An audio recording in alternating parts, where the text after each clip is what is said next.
P.R. Maniammai Institute of Science and Technology, Thanjavur. The world needs you. Anbumani தொடர்ந்து கட்சி வளர்ச்சிக்கு இடையூறாக இருந்து பல தவறுகளை செய்து வந்தார்.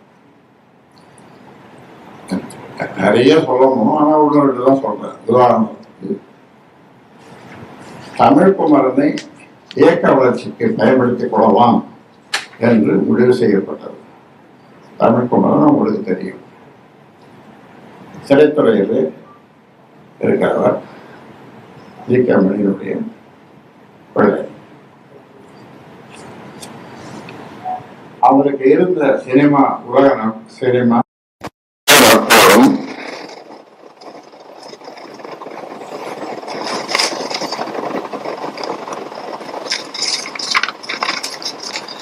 விளம்பரமும் பொருளாதாரமும் இயக்கத்திற்கு பயன்பட்டு இயக்கம் வளரும் என்ற முடிவுக்கு தடையாக நின்று அதை நிராகரித்தார்.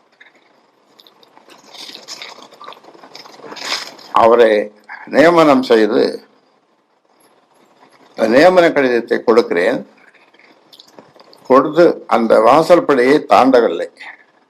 அவர் ஃபோன் பண்ணி, அண்ணா உங்ககிட்ட ஆசி பெறணும் அப்படின்னு, நீ உடனே ராஜினாமா செய், அதை கேஷு போடும், உன்னை பார்க்கணும்னா பார்க்க முடியாது.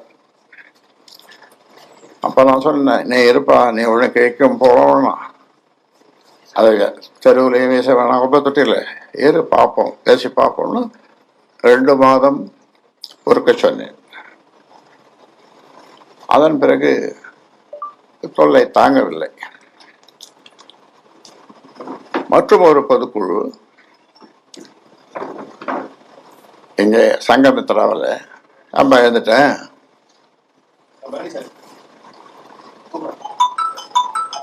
உட்காரு, மீதியை கேட்டுப்போம்,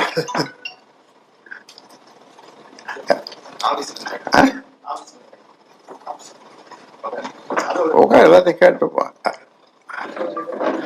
அப்போ 2 மாசம் பொறுத்து ஒரு பொதுக்குழு நடந்தது. 2 மாசம் நீ ராஜினாமா பண்ணாதன்னு தமிழ்குமரன்கிட்ட சொன்னேன். இங்கே ஒரு பொதுக்குழு நடந்தது சங்கமித்ராவில். அந்த பொதுக்குழுவுக்கு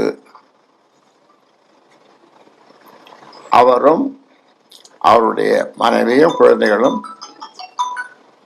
புதுச்சேரி உணவு விடுதியிலே இரவே வந்து தங்கிவிட்டார்கள். எனக்கு காலையில 7:30 மணிக்கு பல் துளைக்கிட்டு இருந்தேன். அப்போ அன்புமணி ஃபோன் செய்து, தமிழ்குமரன் அந்த கூட்டத்திற்கு வரக்கூடாது, தமிழ்குமரன் அந்த பொதுக்குழுவுக்கு வரக்கூடாது, இப்படி என்னிடம் சொல்ல. எதிர்வரிசையில் மேடையெல்லாம் நம்ம கூட போதும், எதிர்வரிசையில் எங்கேயாவது ஒரு இடத்துல எடுத்துட்டு போயிருக்கலாம். இருந்தாலும் நான் அதை அவரிடம் சொல்ல, அந்த குடும்பத்தோடு வந்த அவர் எவ்வளவு கலங்கி இருப்பார், கண்ணீர் வடித்திருப்பார், அவமானப்பட்டிருப்பார் என்பது உங்களுடைய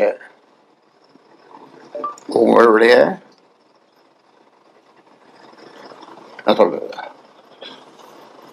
விமர்சனத்திற்கே விட்டு விடுகிறேன். ஆக அதன் பிறகு 2 மாசம் கழிச்சுதான், சரி இப்ப நீ ராஜினாமா கொடுத்துட்டு வந்துருப்பா அப்படின்னு சொன்னேன். அது வரைக்கும் பார்க்கவே இல்லை. 2 மாசம் பொறுத்து ராஜினாமா பண்ணிட்டார். இது ஒரு அதே செயல்தான் முகுந்தனுக்கும் நடந்தது. முகுந்தனுக்கும் மேடையிலேயே நடந்தது, நீங்க பார்த்தீர்கள்.